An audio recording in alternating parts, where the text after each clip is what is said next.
Have you ever tried them all at the same time, focused on what's most important to you? I was like, holy shit, I haven't. ADHD Rewired, episode 390.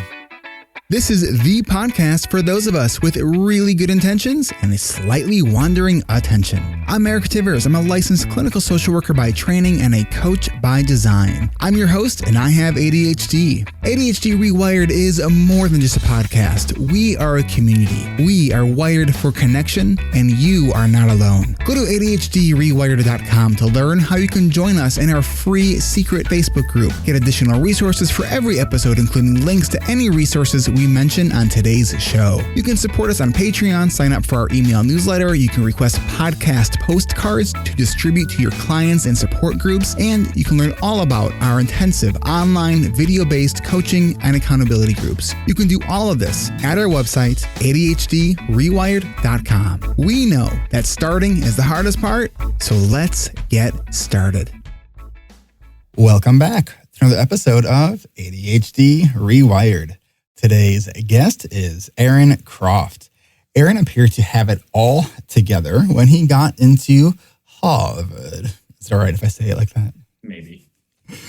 But that was the beginning of his demise. He struggled nonstop for 15 years until he was broke, divorced, and earning minimum wage, failing out of his first 7 jobs and businesses.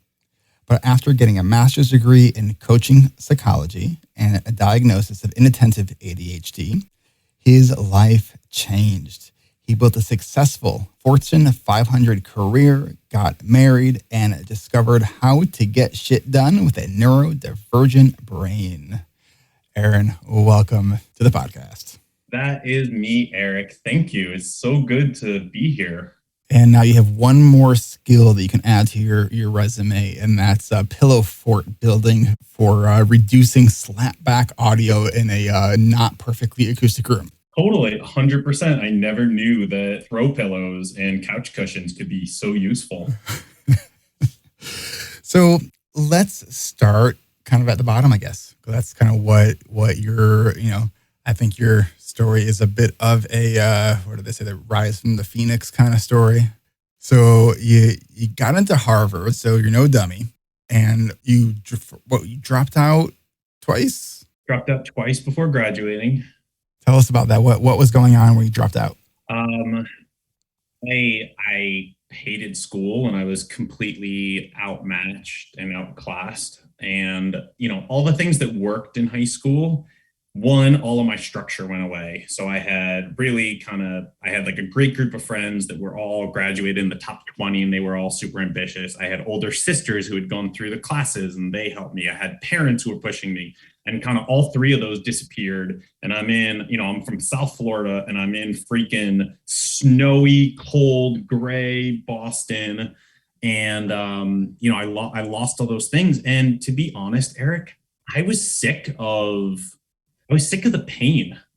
Like, the only way that I could get shit done in my classwork was to wait till the last fucking minute until I had the fear of God in me and then use that to get the work done. And I was like emotionally just exhausted. Yeah, that's can be a really exhausting way to kind of go through life. And yeah, like the activation energy that can come from the last minute, it can be amazing, but like it comes at a price. So I remember freshman year, there was a class that all freshmen had to take called expository writing, and papers were due on Fridays at 5 p.m. And if you just set up a camera in this one spot at 4:59 p.m. every Friday, you would see me sprinting, like with the fear of God. I'm being chased by rabid dogs with like my paper in hand. And I thought to myself, I looked ahead and I said, I don't see this changing in college. And all these like Goldman Sachs, these great McKinsey jobs that all my Harvard classmates are talking about getting, I don't see how these are going to be any different. And I was just like, I want out. Like, I don't want to sign up for this life. What were you studying? I was studying computer science. All right. So lots of late nights.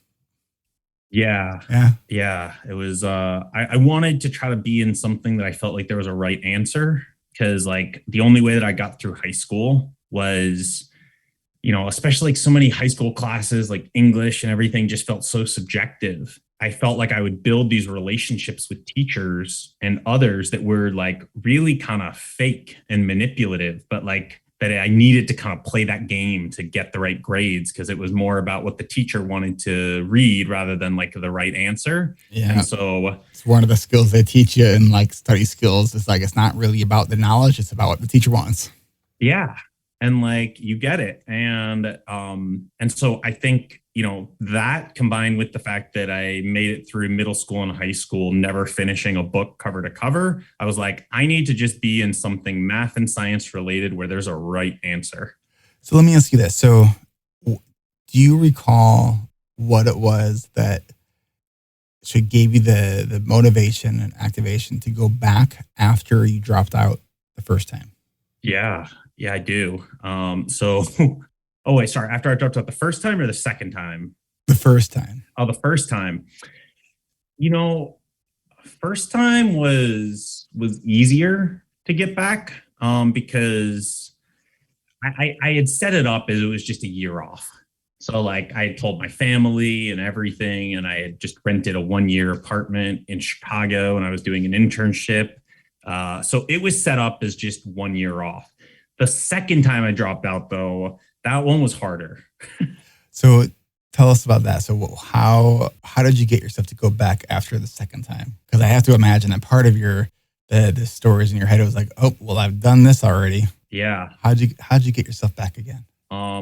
Through a bit of a shattered dream or illusion, if you will. So the second time I dropped out, like, I mean, I gave it a real college try, I guess, no pun intended, but I went with my fiance and future ex-wife, down to an island off the coast of New Zealand. And we were going to retire at 22. I had $40,000 that I'd saved up from investing my bar mitzvah money in Microsoft stock. And I just, I was like, I was 21, 22, and I was just like, all this materialism. Everyone just wants good grades and you to get a high paying job. And I'm just going to go where people are like really clued in and where they're enlightened on these islands. More evolved. Right? Yeah. And like totally like I could just fish and garden and like, and live off $40,000 for the rest of your life. Yeah. Meanwhile, that's like, so sweet. Yeah. Meanwhile, like, I was raised in like Stepford Wives country club kind of Boca Raton thing. So I have like zero handy person skills, like completely useless in that sort of environment. So all those minor inconvenient factors aside that I might have overlooked, it was fun for like the first month. Second month was pretty sweet. Third month, like you see your first piece of lettuce or carrot, or, it was all pretty exciting. By month 5, it was starting to get boring AF. Like I'd already gone through all the books on the library that I wanted to read. And like month 6, my fiance and I were playing like our 5,000th game of Uno. And I kind of looked up at her and she looked up at me, and I looked back down and she looked back down. And I looked back up and she made eye contact, and I was like, "Are you bored?" She's like, "Oh my God, like I am dying." And yeah. And so it was a lot of boredom that pushed it back to. Let me ask you this. Yeah. Are you glad you did it? One of the best decisions of my life. So happy. It sounds like you had to know, right? You had to know if this was the right thing for you. It sits with me to this day, because up until that point, I thought that my goal was to work hard enough so that I could move to a beach and do jack all. And I realized through this experience that doing jack all and sitting on a beach is boring AF, and I don't want to do that. Yeah. I mean, the idea of like retirement for me, of just like lounging around, like, no thanks. Like that just sounds awful. Like I would definitely love like 2 or 3 weeks of that right now. But like, if that's what it is, and I'm just going to have a bunch of retirements throughout my life because the idea of not having a goal to work towards, I don't know what I would do with myself. And the other thing, having heard some of your story and stuff that I think you've discovered and I've discovered as well is the drug of self-improvement and like growing, and that it's sort of that eudaimonia. There's a sense of satisfaction and fulfillment that is just so much deeper than any of the hedonic pleasure or just the absence of stress. That's just so much rewarding. So how did you get yourself and your now ex off the island? Well, we were looking for an excuse because we were kind of fighting with her parents a little bit, and the Harvard semester was starting up in January. So this was in December, and we're like, oh, we could make it back to Harvard, and it'll be such a good story for your family that we're coming back to finish. So it was just kind of was she in school too? She was done. She was done. But like, of course, my family, I left effectively with 1 semester to go.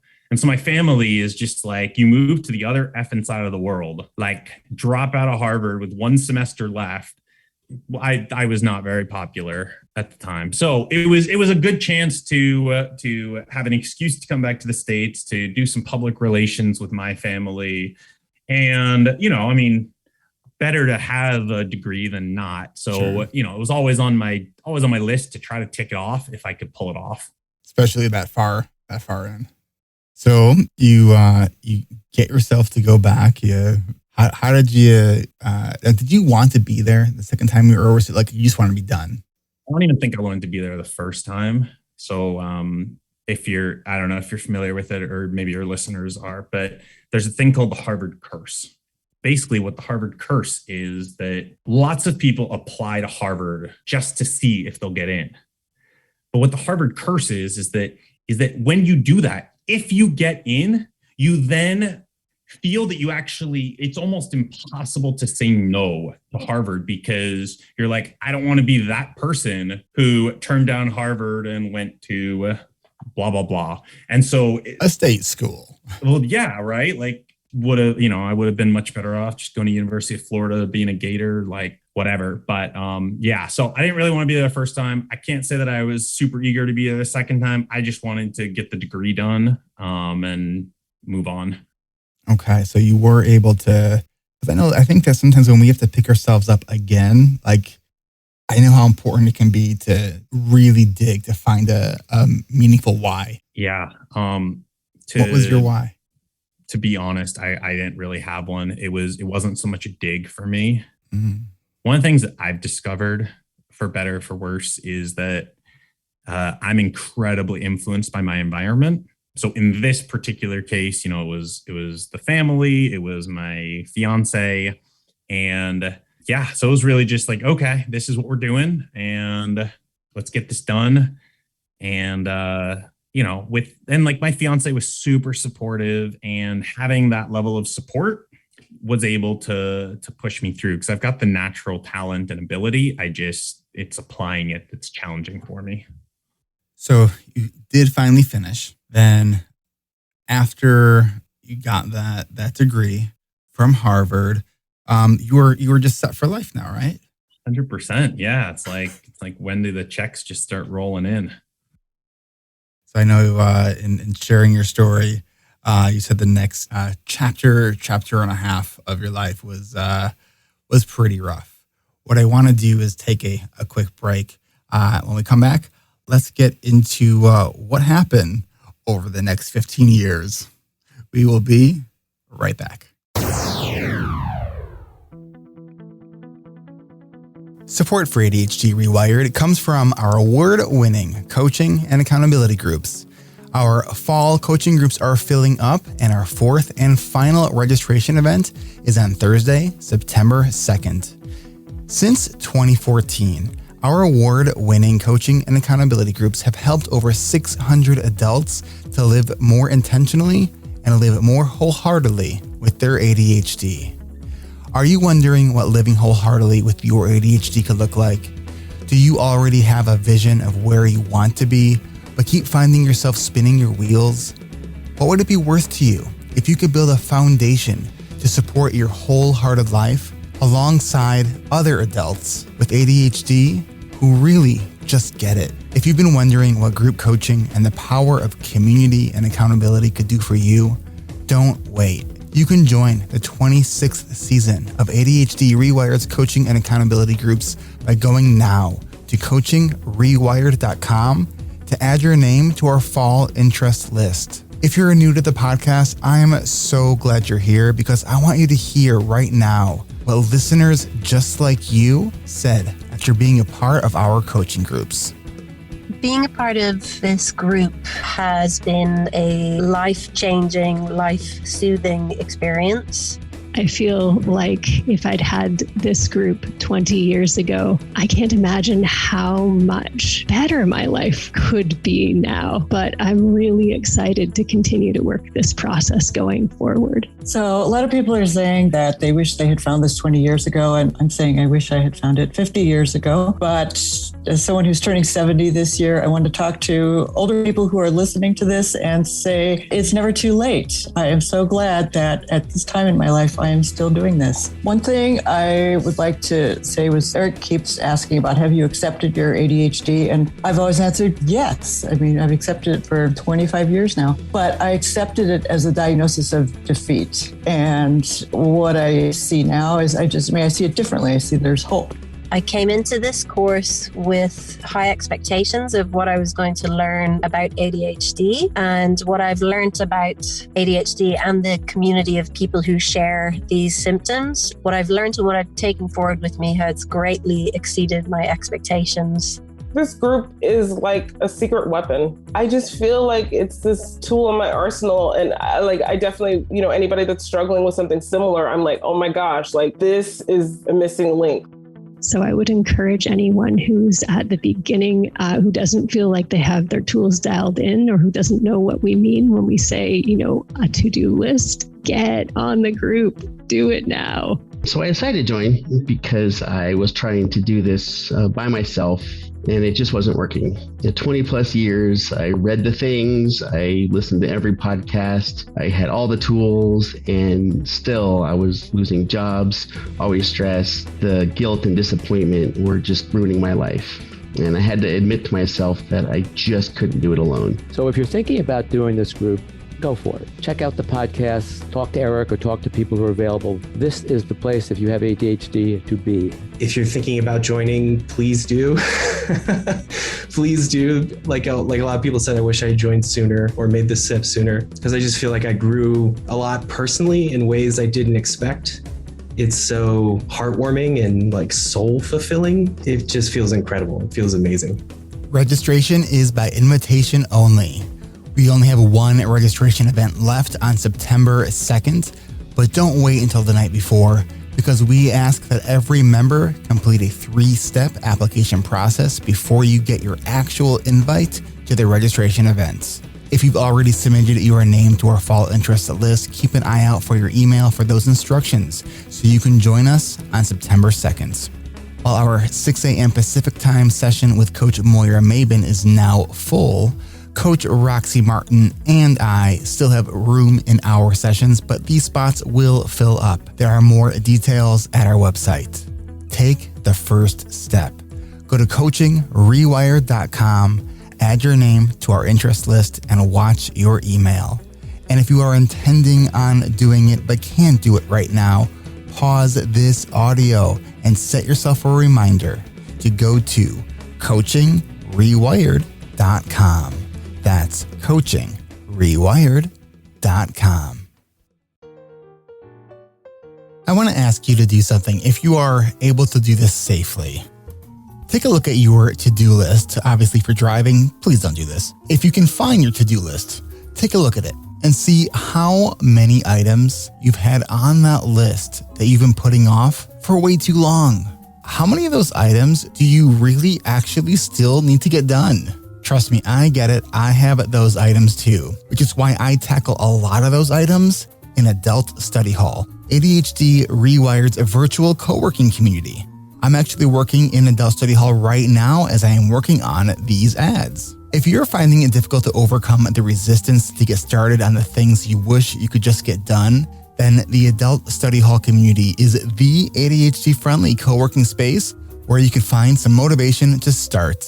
With your membership comes access to Adult Study Hall 24/7 or ASH 24/7, a dedicated Zoom room that is open, you guessed it, 24 hours a day, 7 days a week. We have members who are tackling their to-do list almost all day, every day, so you can jump in any time of the day and never have to work alone again. But if you need some more structure and some more guidance to kick off your toughest tasks, your membership will also give you access to jump into our themed and guided facilitated sessions, which we like to call ASH Plus. On Thursdays, you can join Taskbusters to tame your dreaded task monsters, and you can work with an HR specialist in our Career Accelerator session to fine-tune your work portfolio, work on your resume, or start your job search. Wouldn't it feel great to finally have that space decluttered that you've been putting off and thinking about for a long time? Get motivated and get support by joining the cleaning and decluttering session that we have every Sunday, so you don't have to take on your clutter alone. Every Monday, you can join our Write With Me session, hosted by our very own Barbara McDonough, to break through your writing blocks. Your membership includes access to ASH 24/7 and all of our current and upcoming ASH Plus sessions for only $19.99 a month. What are you waiting for? We're giving you the first week free, so you have nothing to lose, except maybe some of that overwhelm that comes with having too many items on our to-do list. You might just discover how ADHD-friendly this community really is. After all, you are listening to a podcast about ADHD, and one way we're making the world a little bit more ADHD-friendly is by creating connection and community, so you can work in ways that make our brains and hearts just a little bit happier. Join our community and work with us by going to adultstudyhall.com. That's adultstudyhall.com. We can't wait to work with you. We'll see you there. All right, we are back talking to Aron Croft, Harvard graduate. So the next 15 years, tell us about it. Oh, it was rough, Eric. My first job out of school, I hated it so much, and I'm not proud of this, but I feel like transparency is helpful with ADHD. I was drinking beers in the parking lot at lunch in my van just to get through the day, and it was rough. So I lasted there 6 months. Went to a new job, lasted there a year and 2 months, and it was one of those things that what happened is that my wife, so I actually was decent at that job. But I was doing it the way that I'd done everything in my life, which was you kind of let the stuff pile up and then we wait until the fear of God hits you and you get the shit done. And my wife was like, you can't do that. Like, I'm your wife. Like, you need to get your butt home and hang out with me. Like I do my job in 40 hours a week. Do you not have enough time at work to get your shit done? I was like, well, I do, but like some of it, it's hard to like focus on it when like other stuff's going on. And she was like, well, you need to figure it out. And you were not diagnosed yet with ADHD. I wasn't diagnosed until my 30s. Okay. Yeah. All right. Because then I just want to give a little bit of a spoiler that Aron has kind of figured out how to get shit done, but we're not getting there yet. You were in your second job. Yeah. Your wife at the time was like, what the hell's going on, Aron? And then so like one or two things started not getting done, and then a few more things, and then a few things that were related to those first few things started not getting done, kind of like dominoes. And then it just became like this 4 to 6 month march of terror where I was just like, I knew that there was some point You're gonna be found out. Yeah, I'm going to be found out. House of Cards is going to come down. And, it was like, irreparable. And so a year and 2 months into that job, I quit before I could get fired. And with the gusto of a 25-year-old, and the encouragement of my wife, decided to start a business. So we were going to do a real estate business, renovating apartments. And, because you learned some real handy skills, right? When you were growing up. Yeah, exactly. I'm great at drywall and trim. I had the same mentor, I think, that you did with my handy skills. Oh man. It's awful. Oh man. Even now, like I'm remarried and my wife does like the majority. She's the one that owns the drill set, and my girlfriend can do better drywall and patches than I can't.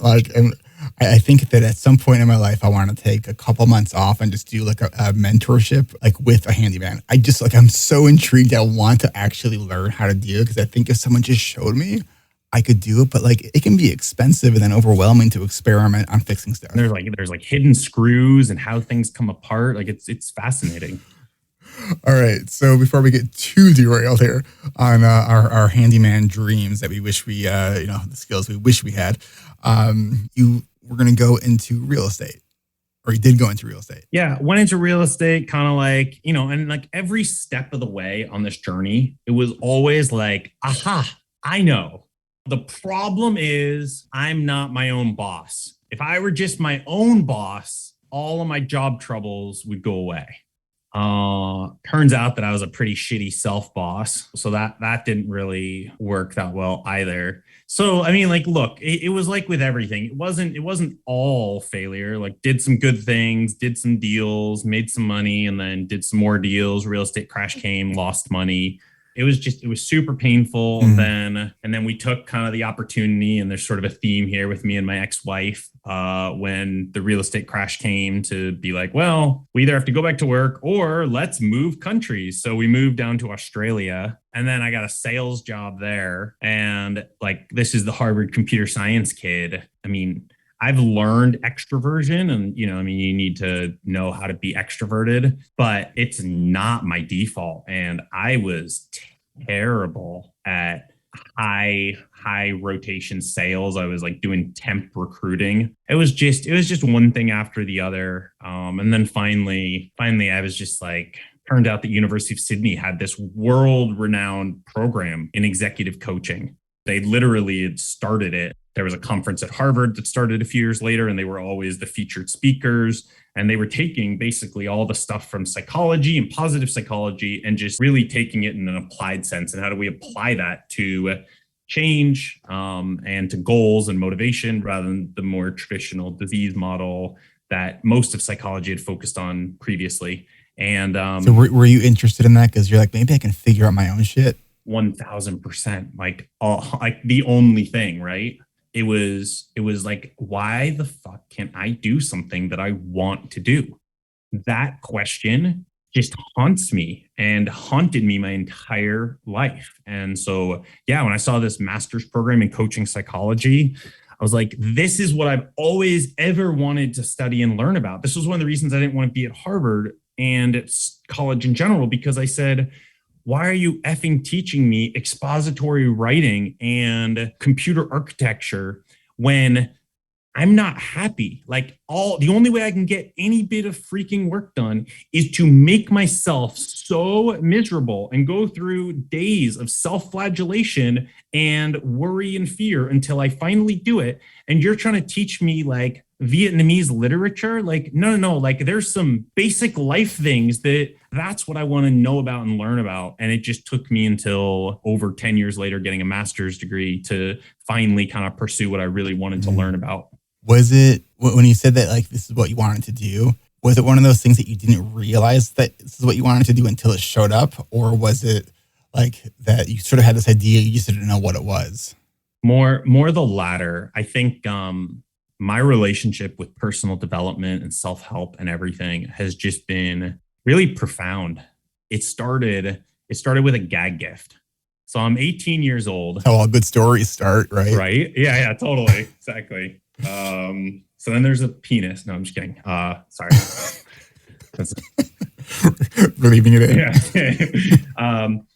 So I'm 18 years old and just graduated from high school, and I graduated valedictorian of a class of like 600 people, and through really like no good study skills, like some natural intelligence and some good fortune and some good environment. And so one of my best friends, she gives me a present, a graduation present. She's like, oh, I'm like, should I open it? She's like, yeah, open it up. So I like start tearing it open, and it's 2 audio cassettes. So that's kind of dating me because I graduated high school in 99, and I graduated from high school, and 2 audio cassettes, and it was Stop Procrastination Now. And she's cracking up and I'm cracking up too. I'm like, thank you. That's actually really funny, right? Like, I'm like the world's worst procrastinator. And that's funny that you got that for me as a graduation gift. I put it on the cassette player in the car.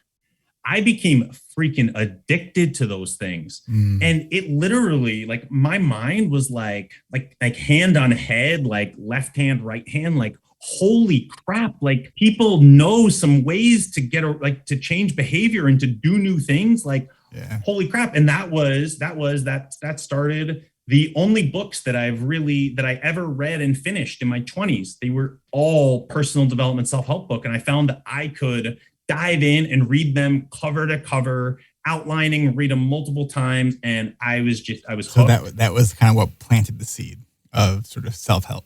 Yeah. And it just, 100%. All right. So let's fast forward a little bit. You were in, I think it was one of your more recent jobs that you had. And I think you said it was a decent job. My most recent job was, senior manager at an $8 billion Fortune 500 company. And you had, was this the job where you were given a performance improvement plan? Fortunately not given a performance improvement plan. Which was the one where you were given 2 weeks to basically fix like 3 years of work or something? Like, oh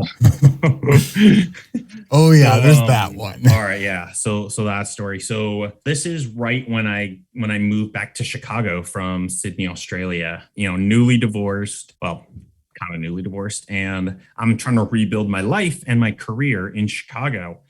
And I managed to finagle this great job at KPMG doing management consulting. And I was able to leverage my master's degree in psychology and all that stuff. And it was great.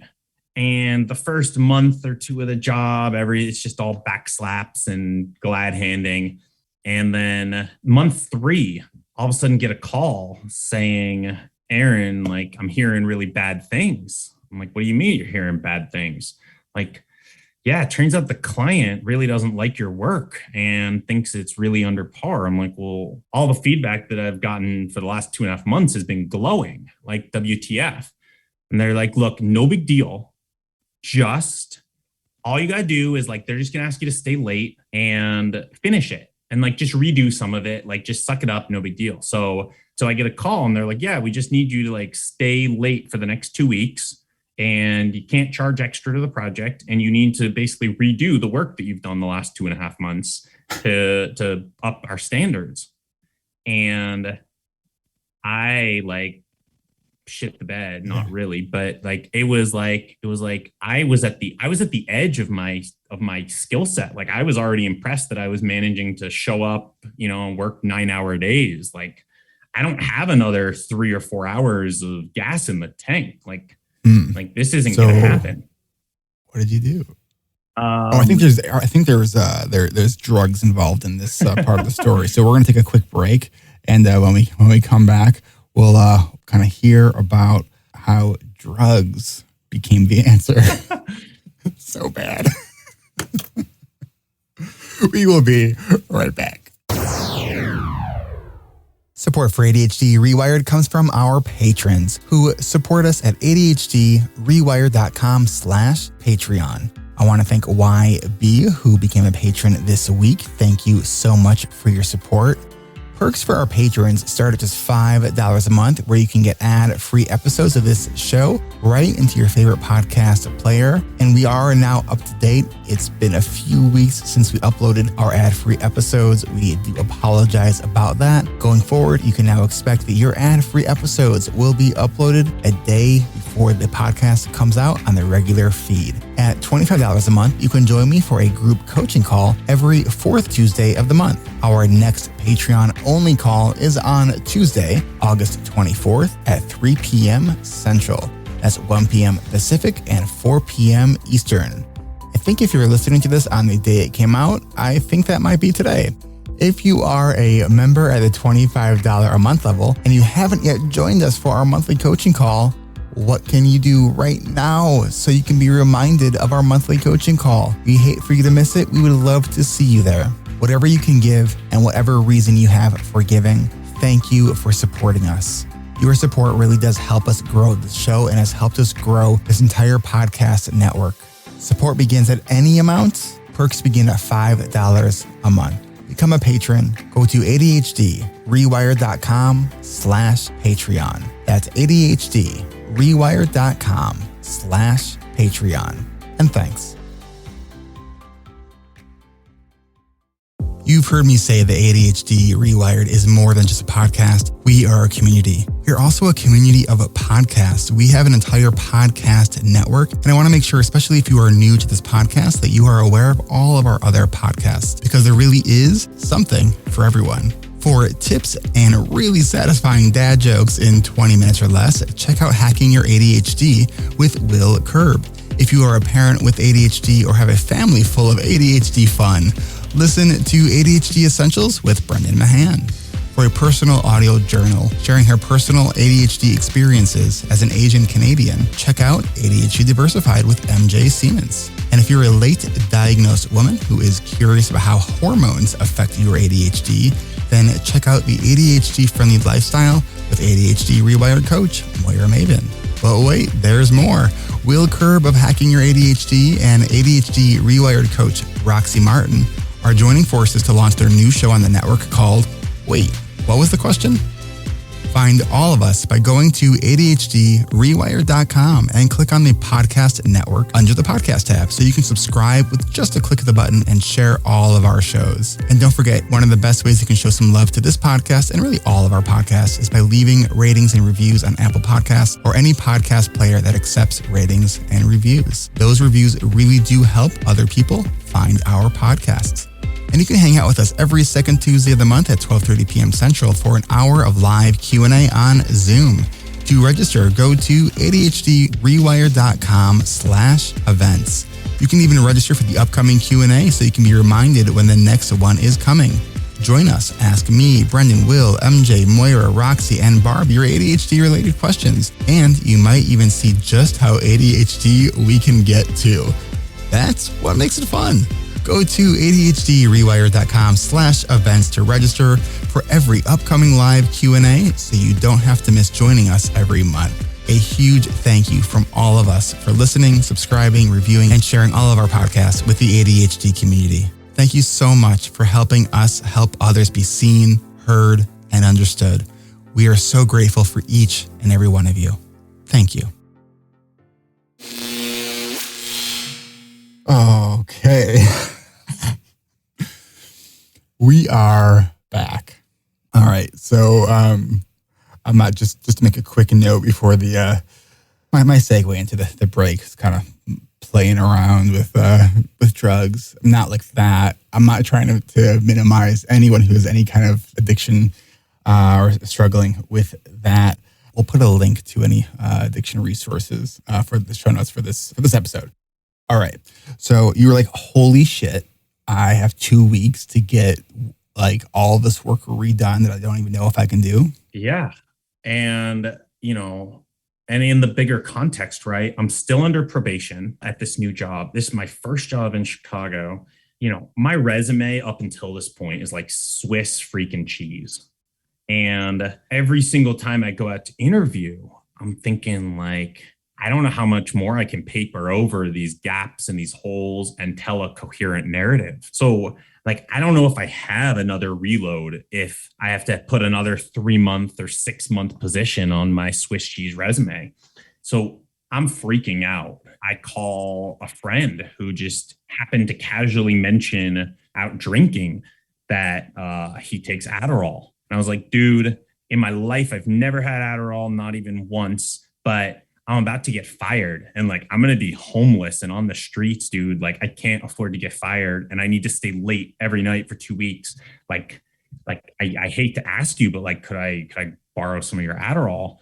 And Anyway, I had to call a few friends. One finally agreed. And by the way, don't try this at home. 100%. Yeah, please don't try this. And for all of us who take ADHD meds, that what Aron is describing is the reason we have to jump through hoops to get our meds.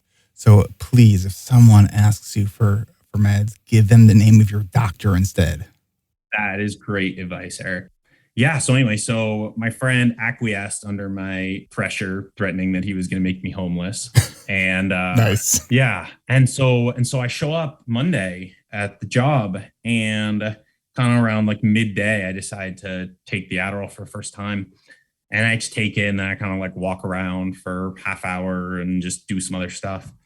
And I walk back into this conference room. We're in this basement conference room. And most consultants, you end up working just in the like at a big conference table with a bunch of other people. So it's like a really distracting, non-ADHD-friendly kind of setup.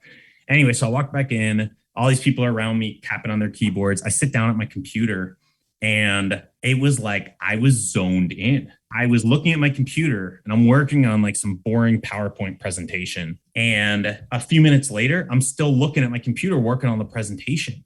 My mind was literally blown in that moment. Like I just, to this day, it still boggles me. I was like, holy crap.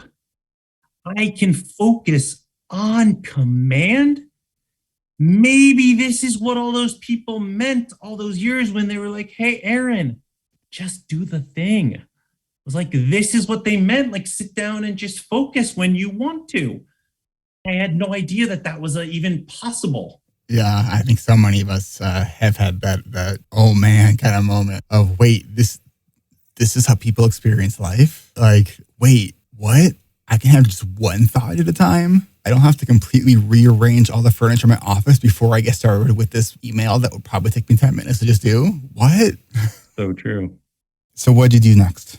So I immediately scheduled a doctor evaluation and looked up the DSM criteria and just kind of educated myself at a very basic level.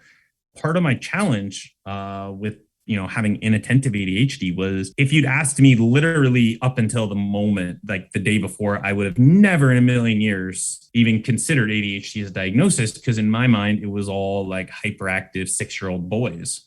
And I was like, it doesn't apply to me. Like, I'm not hyperactive. But as I read more about it and looked into it, just so many of the symptoms were lining up. And so I had a psychiatry appointment. He was like, yeah, how did you get into Harvard? How did you survive until this point? I shared with him all the workarounds, all the crap I'd done, all the things I wasn't proud of to survive. And it's funny you say that, Aron, because I don't think until this moment did I remember that when I had my evaluation to the doctor say almost that thing to me, like, how did you get this far without being diagnosed? Because it was like off the charts inattentive ADHD. Oh, crap. Yeah. So did you finish all the work, by the way? So not only did I finish it, the boss that had kind of thrown me that gauntlet and under the bus ended up getting fired, and a new one came in who was like a much better mentor. And then I had like ADHD medication, and I just started crushing it. So, I mean, all in, if we go back a little bit, I got promoted 4 times in the course of 6 years. Wow. And I started just moving up the ranks, taking on more responsibility. Were you happy? And why do you have to ask that, Eric? Because I asked the hard questions. No, but a lot of it was self-inflicted. So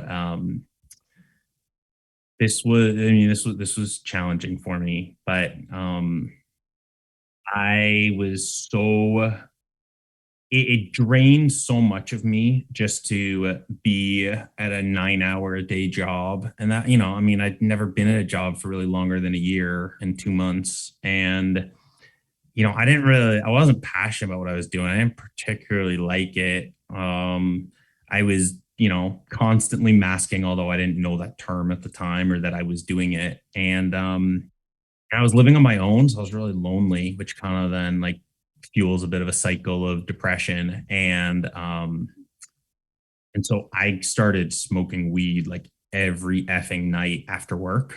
Um, and and then it was like, well, then the weekends would come and it was like, well, I could see friends or I could just stay in and smoke weed and play video games and watch TV. And like, so I just started getting like more isolated and everything.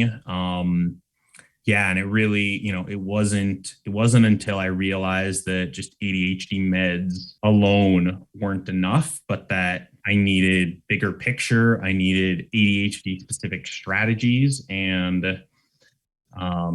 that life also just wasn't about hedonic pleasure and getting high and Yeah. eating candy. Was there some sense of at least satisfaction in the fact that you were kind of proving to yourself that you could do this work? Or was it sort of So much. yeah, so it's like you're happy that you can do this, but like overall, like not really because it's not fulfilling and it's like kind of soul crushing kind of stuff? Yeah, I mean, you hit the nail on the head. Like, and it's just so, I mean, emotions that I never thought that I could experience, like some sense of self-satisfaction. Like, what? Yeah. Like some sense of like, I am actually like kind of capable and like I did that thing, like that I Yeah. didn't think I could do. Like that was groundbreaking. That's huge. That's huge. And so it was so fulfilling. But yeah, at the same point, and as we're talking, I realized that that's something that I tend to do. I think there's a extrapolation and a catastrophizing of I can't do this for another 20 fucking years. Like I'll pull my eyes out because it's Yeah. not doesn't truly fulfill me.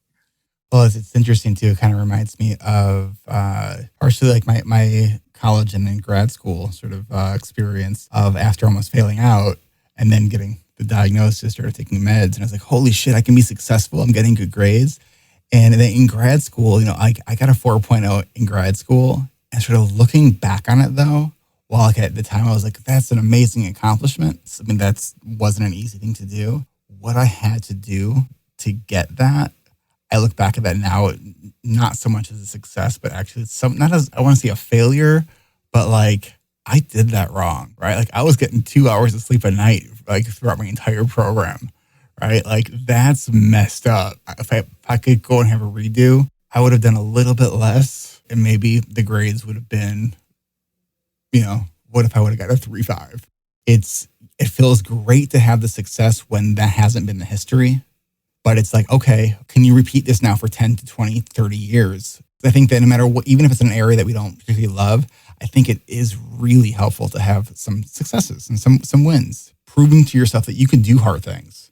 But once you've proved it to yourself and you like have this track record of I can do this, now figure out what you love to do. Because now you're going to actually be able to take those skills and really run with it. 100%. Couldn't have said it better. And like, I mean, I know that's the stuff that you work on with your clients. Like that's the stuff I work on with my coaching clients as well. Yeah, 100%. Tell us a little bit about, you went from totally being like procrastinator in chief to developing what you call the SMASH productivity system. Would you tell us a little bit about that? Yeah, absolutely. So it was one of those things where, so fast forward. So I'm at this Fortune 500 senior manager position, and I'd done these journaling exercises over New Year's, kind of end of 2019, beginning of 2020. And I really reconnected with my passion around personal development, wanting to help others, and not wanting to go to my grave, just having hoarded all of the knowledge and skills and everything that I'd acquired. And so I'm like, yay, I'm so passionate about coaching and all this. And I start taking some action.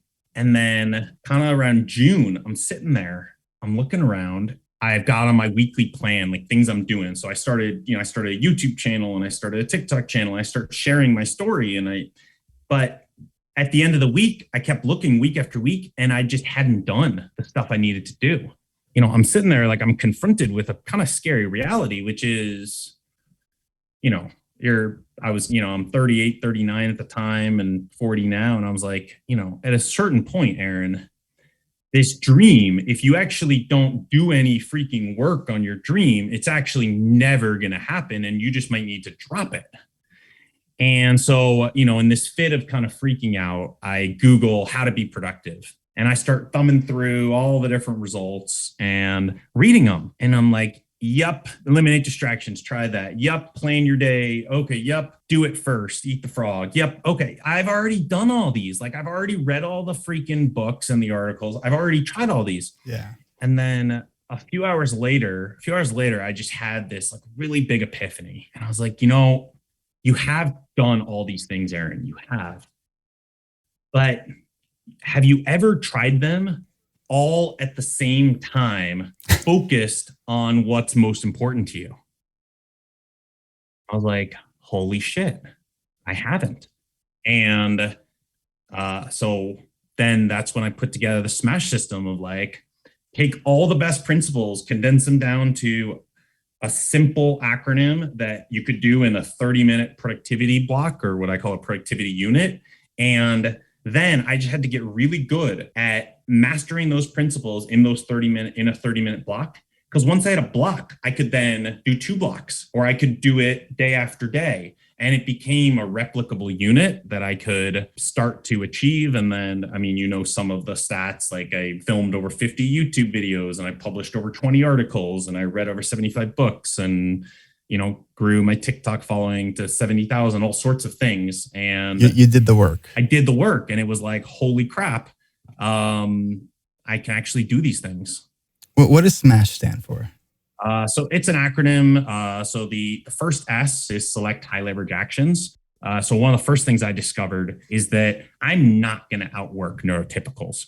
So I need to outsmart them. Love that. And one of the key ones is really being super selective over what actions we do. So kind of the 80-20 Pareto principle.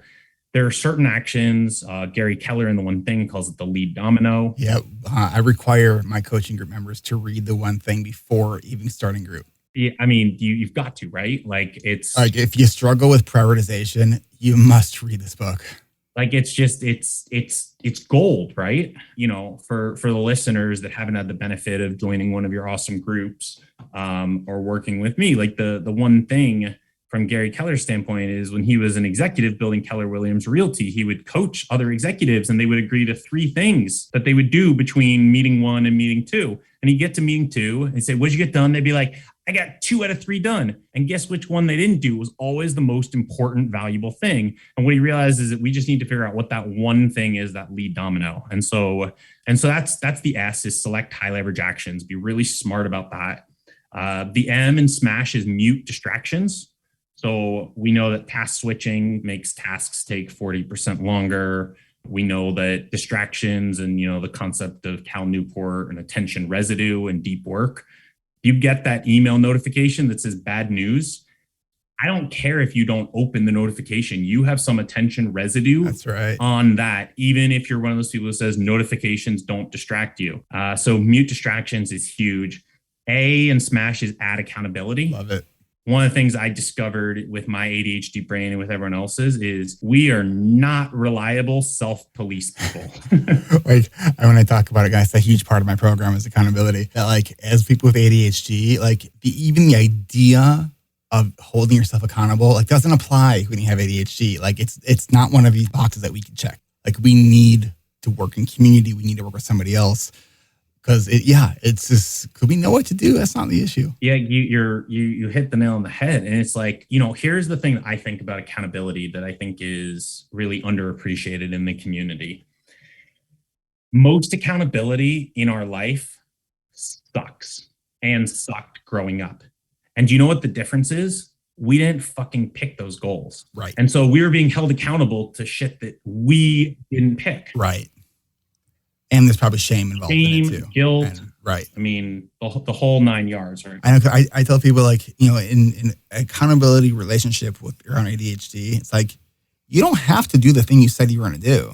You just have to be able to explain, like, what, either if you chose another path, was it the right decision in hindsight, or were you maybe just putting something off? Was it?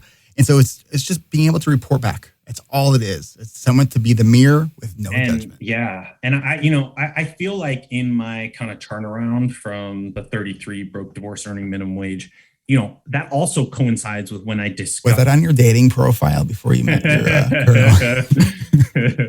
I might have neglected to not include that. Whoops. It was probably smart. Ferrari window. But that also coincides with when I learned about coaching. And I've probably invested over $100,000 between coaching, education, training programs, seminars, and, just discovering the power of having accountability on things that I'm choosing the goal. Like, it's next level. Like, I spend more money on coaching now than I spend more money on coaching every single year because I just see what a game changer it is for my ADHD brain. Nice. So, all right. So we have select the high leverage test. High leverage actions. Yep. All right. Mute distractions. Accountability. Add accountability. Yep. Can I just say that I didn't write those down and I remember that? Dude, that's freaking awesome. That was, yeah. Like, if you read any of like those New York Times bestseller books, it's all acronyms. Like, that's how we remember stuff, right? I hate that though, because I always forget like 3 pages in what the acronym stood for. All right, I'm gonna call you in 30 minutes and quiz you on this one. Oh, I'll be screwed. I'll definitely be screwed. Oh, wait, what's the S and the H? So the S is schedule it first. This is a underappreciated tactic, but it's kind of a game changer. And the other reason I really like this is it also kind of fits in that category of like low willpower type things. One, from a chronobiology perspective, 80% of people are morning chronotypes. It's where you're going to have your peak focus. You also have less attention residue. And then what I always tell my coaching clients is it's an insurance policy. So fire drills and unpredictable shit is actually predictable. It will happen every single day and every single week. Right. Yeah. We just don't know what it's going to be. Life will always get in the way of your important goals. Yep. And the best way to get around that is to pay yourself first, schedule it first, make it your first priority in the day before you let the minutia of other people's goals derail you. And giving yourself margin. Right. Not like, me personally, Eric, like, everything that I do just happens in the amount of time that I say it'll happen in, and, when I say it'll happen. But, and if I said that, we would both be full of shit. And what's the H? The H is hone your process. So it kind of acknowledges that there's so many little things to go in, but kind of, as I said, that I teach with my clients 30-minute productivity unit. And so the H is really about layering in small continual improvements every few weeks.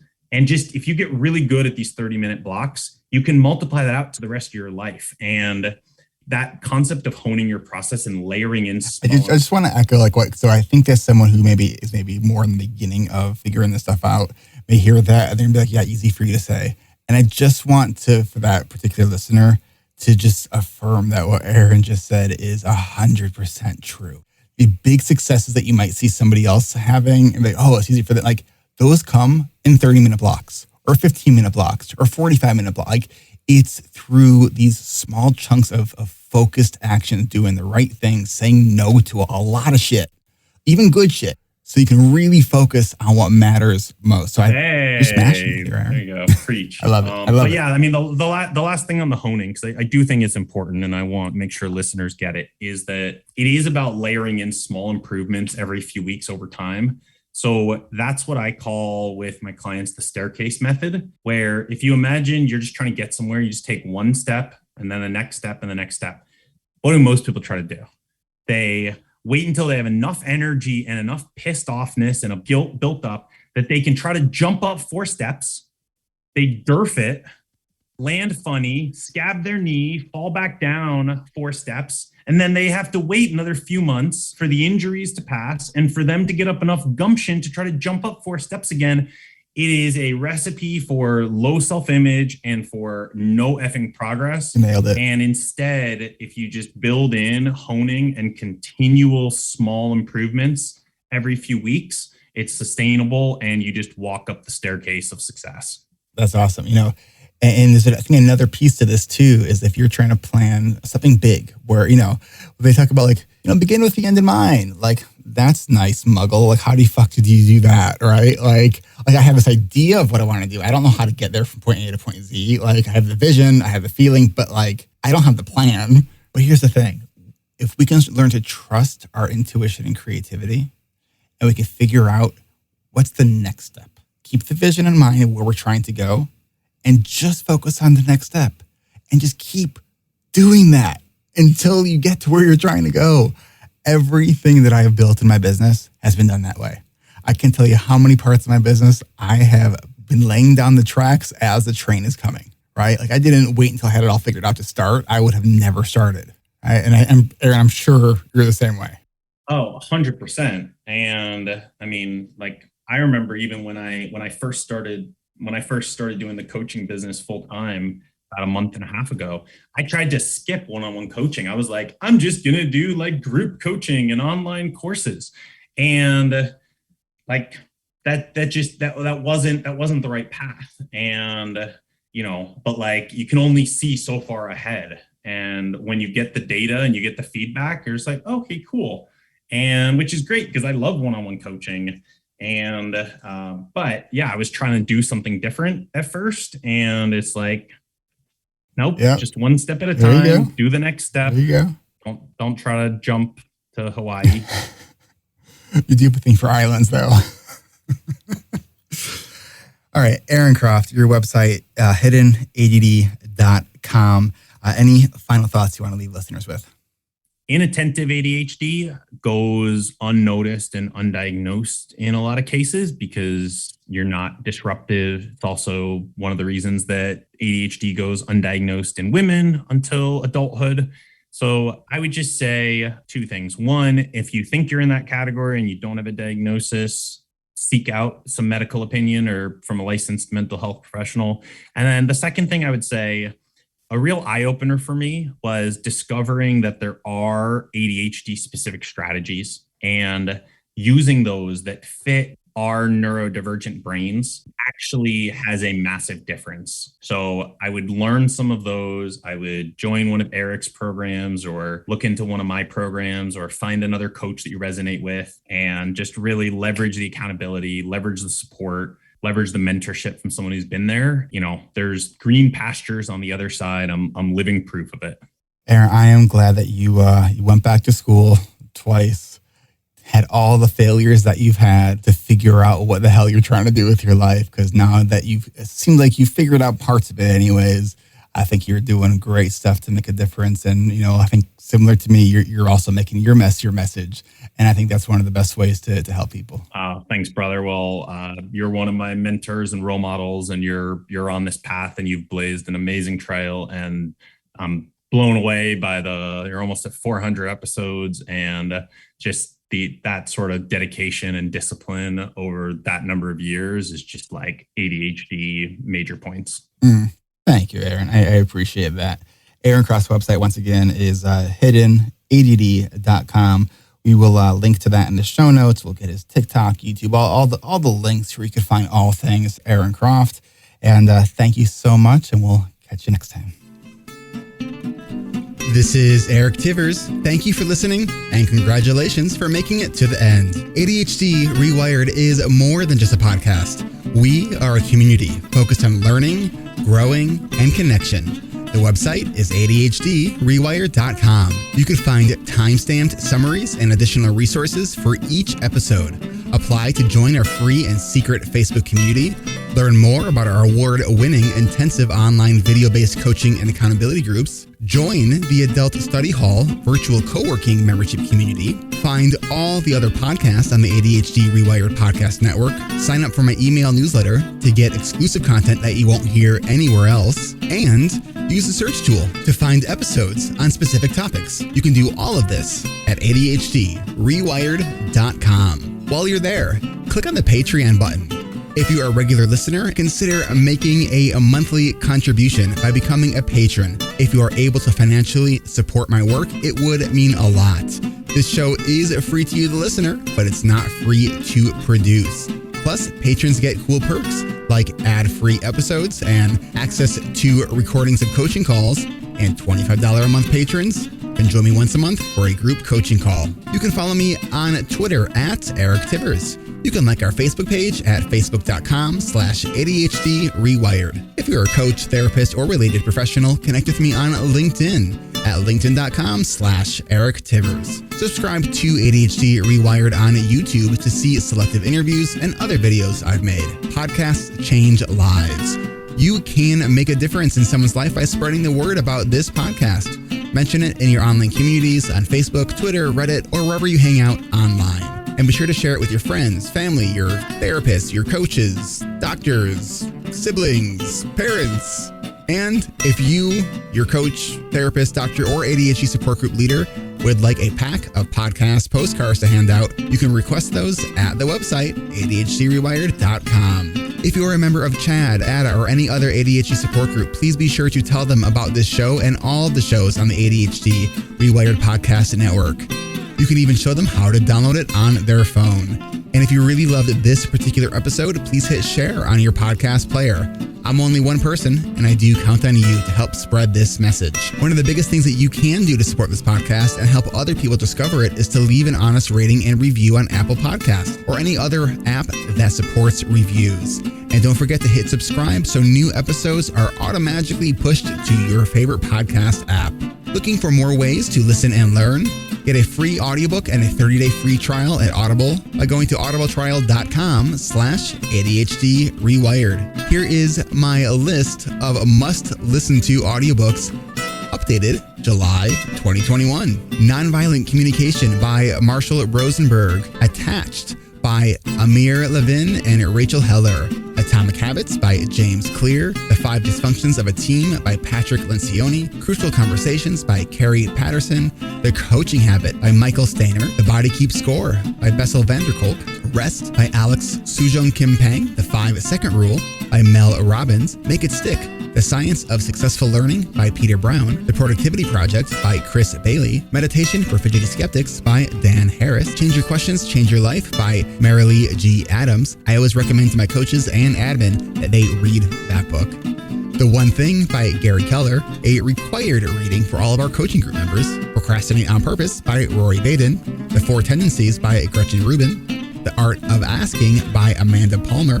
And if you're looking for something a little bit more magical, I have fallen in love with the Harry Potter series, and the narrator, Jim Dale, is amazing.